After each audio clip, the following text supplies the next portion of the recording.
मोर्शी क्रीडा संकुल येथे 76वा मुख्य शासकीय ध्वजारोहण समारंभ व सत्कार समारंभ उत्सवात साजरा करण्यात आला। शासकीय ध्वजारोहण हे उपविभागीय महसूल अधिकारी प्रदीप कुमार पवार यांच्या हस्ते करण्यात आले। त्यानंतर पोलीस पथक, होमगार्ड पथक, एनसीसी पथक, स्काउट गाईड पथकाच्या वतीने राष्ट्रध्वजाला मानवंदना देण्यात आली होती। त्यानंतर सत्कार कार्यक्रम घेण्यात आला होता। यावेळी मंचकावर उपविभागीय अधिकारी प्रदीप पवार, उपविभागीय पोलीस अधिकारी संतोष खांडेकर, उपजिल्हाधिकारी तथा तहसीलदार अमर राऊत, पोलीस निरीक्षक नितीन देशमुख, नायब तहसीलदार कृष्णकुमार ठाकरे, विनोद वानखडे, चारुदत्त पाटील, तालुका क्रीडा अधिकारी संजय पांडे प्रामुख्याने व्यासपीठावर उपस्थित होते। यावेळी शिवाजी हायस्कूलच्या चमूने शिवछत्रपती शिवाजी महाराज यांच्या जीवनावर शिवराज्याभिषेक ही नाटिका सादर करण्यात आली। मानवंदना देणाऱ्या पथकांचे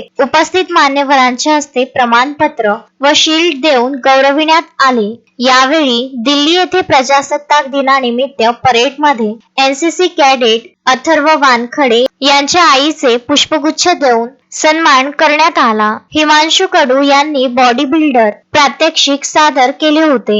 यावेळी उत्कृष्ट BL व यांचा मान्यवरांच्या हस्ते प्रमाणपत्र शील्ड देऊन सत्कार करण्यात आला। क्रीडा मार्गदर्शक अनिल जावडे यांचा सुद्धा शील्ड देऊन सन्मान करण्यात आला होता। सदर कार्यक्रमाचे सूत्रसंचालन राजेश मुंगसे तर आभार प्रदर्शन संदीप ठाकरे यांनी केले। संजय गारपवार, विदर्भ न्यूज, मोर्शी।